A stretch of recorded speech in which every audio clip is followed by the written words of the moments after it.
Salut, c'est Cyril de Web de Fou, j'espère que tu vas bien. Aujourd'hui on se retrouve pour un nouveau podcast pour voir ensemble s'il vaut mieux faire du contenu de masse ou du contenu de qualité sur YouTube. On va répondre à ça, on va se donner quelques exemples, on va en discuter ensemble et je vais te donner mon avis sur le sujet. Ok, avant ça tu connais le truc, tu cliques sur le bouton s'abonner, tu vas dans la description, il y a un lien, ça s'appelle rejoins mes contacts privés. Tu cliques dessus, tu mets ton email et tous les matins, tu reçois un podcast à forte valeur ajoutée avec des informations qui vont changer ta vie et ton business, crois-moi.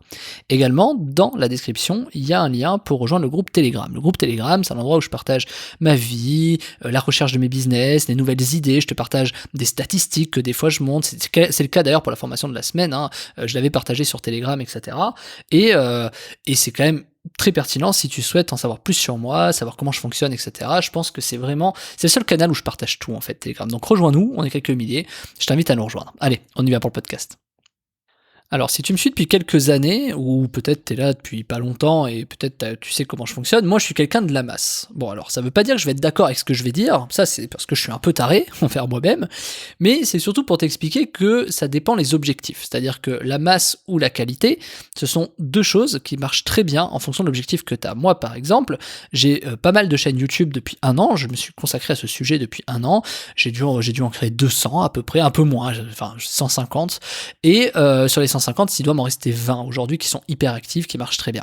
Donc tu vois, c'est pour te dire que la masse a cet avantage, c'est que si j'en avais créé qu'une, déjà ce serait compliqué, tu vois, j'en aurais pas 20, et en plus de ça, j'aurais pas vu ce qui marchait ou ce qui ne marchait pas, puisque le fait de créer de la masse, ça te permet très vite de tester, d'A/B tester, etc. D'ailleurs, si tu fais de la pub, tu sais très bien qu'il faut jamais lancer une pub sur une audience. Il faut lancer au moins 3 pubs avec 3 images, 3 textes sur 3 audiences différentes, minimum, pour que tu puisses te rendre compte de ce qui marche ou de ce qui ne marche pas. C'est aussi bête que ça. Si t'en fais qu'une, t'as pas de certitude. Quand t'en fais qu'une, tu vas te dire, ok, je fais de la merde ou pas, enfin, tu vas croire des mauvaises choses. Et globalement, ça marche. Plus t'en fais, plus c'est. C'est un peu, je t'ai fait très bête, c'est un peu comme miser sur le rouge ou sur le noir ou faire un pile ou face. Quand tu fais un pile ou face, t'as une chance sur 2 de tomber sur face. Mais t'as de plus en plus de chances à chaque fois que tu vas lancer la pièce, t'as quand même peu de chances de tomber sur 11, 12, 15 fois face d'affilée. À un moment donné, tu vas tomber sur pile, tu vois. Et donc, ça veut dire que forcément, il y a un moment donné, la chose s'inverse. Ce que je veux dire là-dedans, c'est que si je lance qu'une fois la pièce, en effet, j'ai une chance sur 2 de perdre, une chance sur 2 de gagner. Mais si je la relance 20 fois, je suis quasiment sûr à 0,000, je connais pas le truc, mais de gagner, que je choisisse face ou pile. Tu vois, si on tire 20 fois, c'est obligatoire, je vais gagner à un moment donné. Donc ça, c'est l'idée de la masse. C'est le principe de tester, il y a un contenu qui va marcher, il y a un truc qui va marcher, il y a un truc qui va marcher, t'as, je sais pas, une pub qui va marcher, un contenu qui va marcher, une image qui va marcher, un texte qui va marcher, tu vois un peu l'idée. Et donc, forcément, la masse te donne la certitude du fait qu'à un moment donné, tu vas avoir de la data, donc de la donnée que tu vas pouvoir analyser, qui va te permettre de dire, tiens, je vais plutôt me concentrer là-dessus et là-dessus. Ça, c'est l'avantage de la masse. Donc ça te permet très vite de te positionner par exemple sur des thématiques. Donc là, en l'occurrence, on parle de YouTube. Donc ça te permet de te positionner sur des thématiques sur YouTube avec des formes de contenu spécifiques, etc., etc. Donc c'est très très intéressant. Maintenant, si on compare ça à la qualité, tu peux pas faire de la qualité en masse. Ça c'est le Graal absolu, tu vois. C'est-à-dire faire de la qualité sur YouTube, de l'extrême qualité en masse. Là, tu renverses le YouTube game du monde, quoi, tu vois. Et c'est quasiment impossible. Pourquoi ? Parce que c'est compliqué quand, par exemple, tu es basé sur... en général, sur YouTube, c'est une personne, tu vois, de base, et tu peux pas te dupliquer. T'as pas le même cerveau, t'as pas les mêmes savoirs, t'as pas les mêmes façons de faire, t'as pas, tu vois. Et donc, du coup, fatalement, tu vois, c'est compliqué. Et puis, il faut quand même te dire au départ que YouTube favorise quand même un algorithme. C'est-à-dire, des fois, t'as des gens qui se retrouvent à faire des millions d'abonnés un peu par chance. Je sais pas si c'est le mot, par chance. Mais voilà. Et du coup, malgré eux, en tout cas, parce qu'ils n'ont pas capté. Le truc, c'est d'aller hacker un peu ce truc-là quand tu fais du contenu de qualité, c'est d'aller trouver une solution qui te permet peut-être, si tu as envie d'être youtubeur, etc., de te positionner très rapidement. Quand je dis envie d'être youtubeur, ça veut dire que YouTube draine un maximum de trafic, tu vois. C'est-à-dire, soit par exemple pour faire du lead, parce que tu es dans du business en ligne, ou soit parce que tu veux faire de l'argent passif avec des vues YouTube. On va plutôt s'attarder sur cette deuxième, c'est-à-dire les revenus passifs sur les vidéos YouTube. Pourquoi ? Parce que t'es vachement limité en fait en marketing online. T'es vachement limité pour du business en ligne. Tu vois, tu vas monter.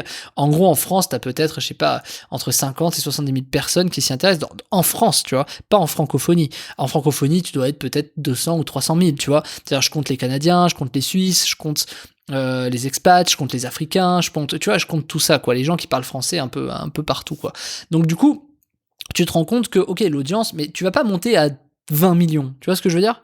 20 millions, tu peux pas monter dans des taux comme ça, à part si tu fais des choses qui atteignent tout le monde, c'est-à-dire des choses en rapport, par exemple, hein, avec du voyage, avec du divertissement, avec de l'humour, des trucs comme ça.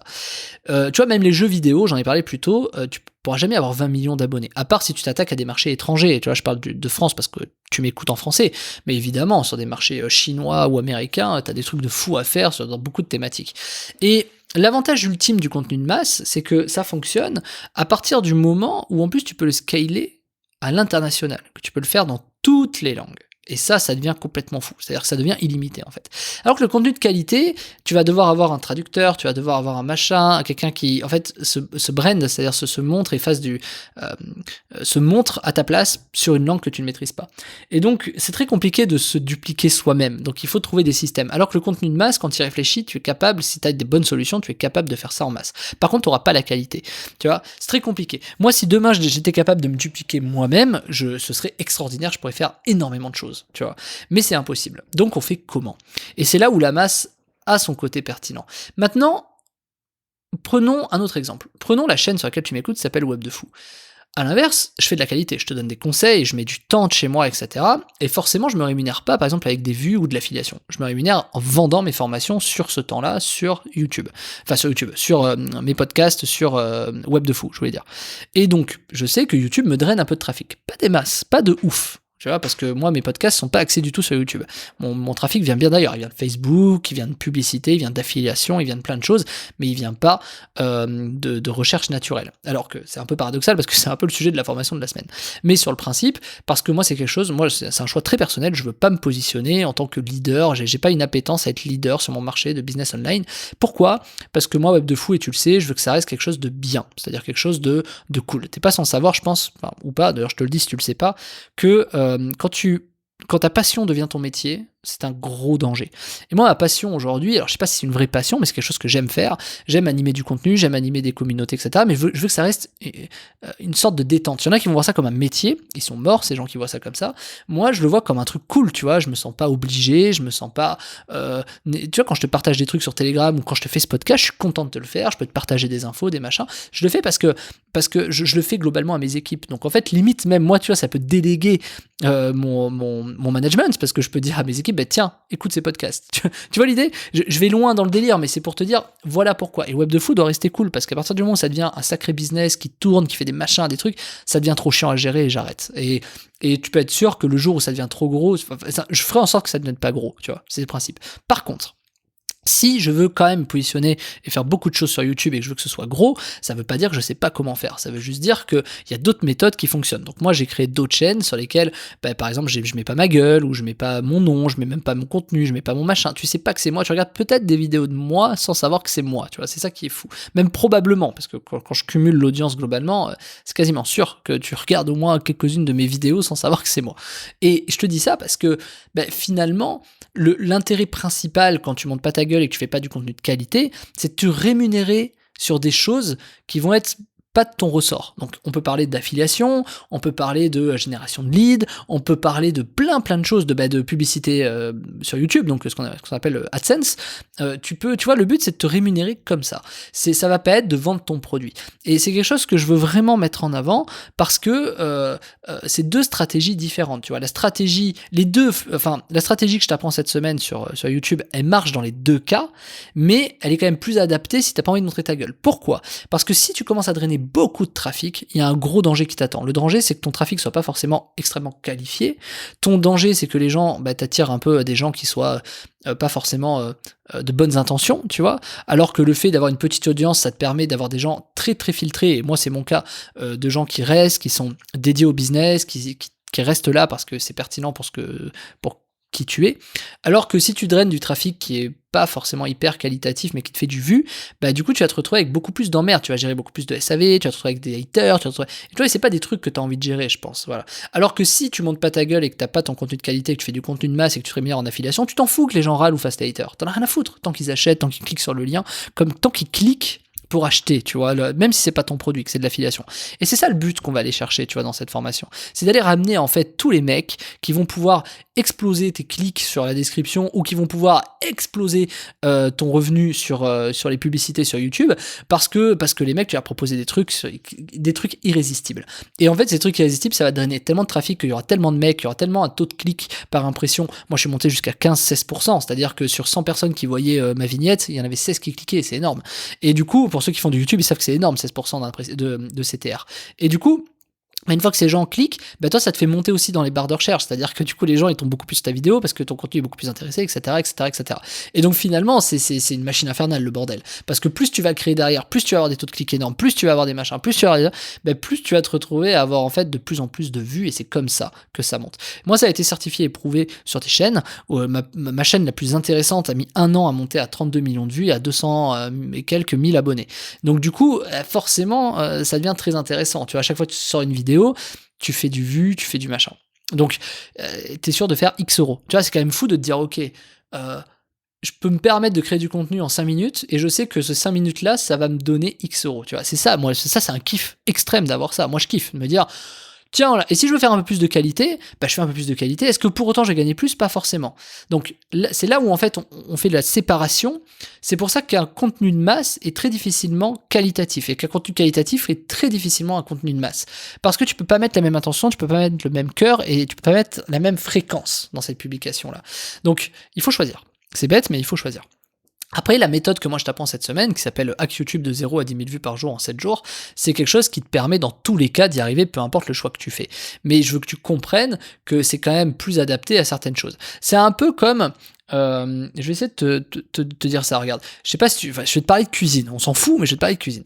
Tu peux, moi c'est con, mais tu vois, je fais des lasagnes avec de la pâte à lasagne. Mais tu peux faire des lasagnes avec des aubergines, ça peut paraître bête, mais voilà. Et donc du coup, tu vois, est-ce que c'est plus adapté? Parce que, disons que de base, on a l'impression qu'il faut peut-être plus avoir de la pâte à lasagne pour faire des lasagnes, mais en fait, tu peux avoir beaucoup d'autres choses.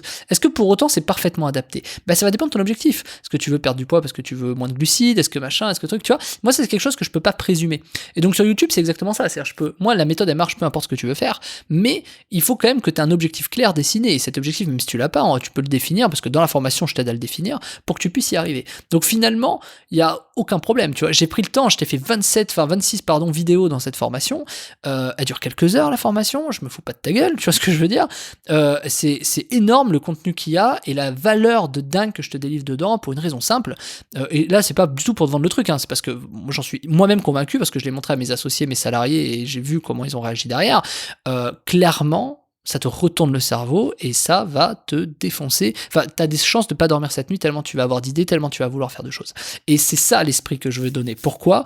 Parce que quand tu vas faire, il va se passer des choses. Tu vas commencer à capter. Et je pense que cette formation permettra de faire naître probablement, peut-être toi qui m'écoutes, peut-être de nouvelles personnes qui vont gagner beaucoup d'argent grâce à YouTube. Et c'est quand même le but. Parce que moi, en 1 an, être capable de générer 80 000 euros juste sur des revenus de publicité YouTube, juste sur des revenus de publicité YouTube, alors que moi, j'y connaissais rien à YouTube, tout simplement parce que j'ai appliqué cette méthode, ouais, il y a de quoi se poser quand même des questions. Tu vois, c'est-à-dire, tu te dis, ouais, alors moi, ça changera pas ma vie, parce que moi, j'ai d'autres activités et je fais d'autres choses, mais sur le principe, moi, ça me donne beaucoup plus d'argent pour investir sur des projets, des machins, enfin, pour moi, c'est une niche à investissement, quoi.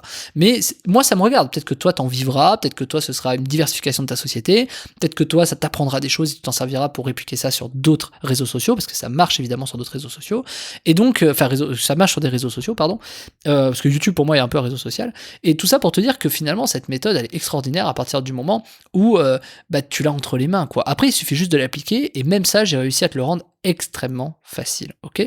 Donc, bref, cette formation, si tu veux la voir, elle est en description, elle s'appelle Hack YouTube de 0 à 10 000 vues par jour en 7 jours, et tu vois tout dedans, tu vois comment passer de 0 à 10 000 vues en 7 jours, tu vois comment, quel type de contenu il faut que tu aies, quel type de contenu tu dois créer, est-ce que comment tu fais pour que ce soit extrêmement rapide, comment est-ce que tu fais pour scaler, je te donne le système pour dupliquer le système, tu vois, il y a tout, en fait. Comment j'ai fait pour raisonner, pour arriver à cette idée, comment je t'amène à faire la même chose, je te montre en live comment, je te montre plus de 10 ou 15, je sais même plus combien il y en a, de thématiques, d'idées différentes qui marchent, qui fonctionnent, pourquoi ça fonctionne, on voit ensemble les stratégies, les choses simples à faire, et en plus c'est accessible pour tout le monde, donc c'est quand même un truc de fou. C'est-à-dire, tu peux pas ne pas y arriver avec cette méthode, en fait, c'est quasiment impossible. Donc je te laisse voir ça, le lien est dans la description, ça s'appelle Hack YouTube de 0 à 10 000 vues par jour en 7 jours, tu arrives sur une page de commande, tu mets les informations, tu cliques sur le gros bouton rouge, accéder à la formation, et puis on se rejoint de l'autre côté. À tout de suite dans la formation.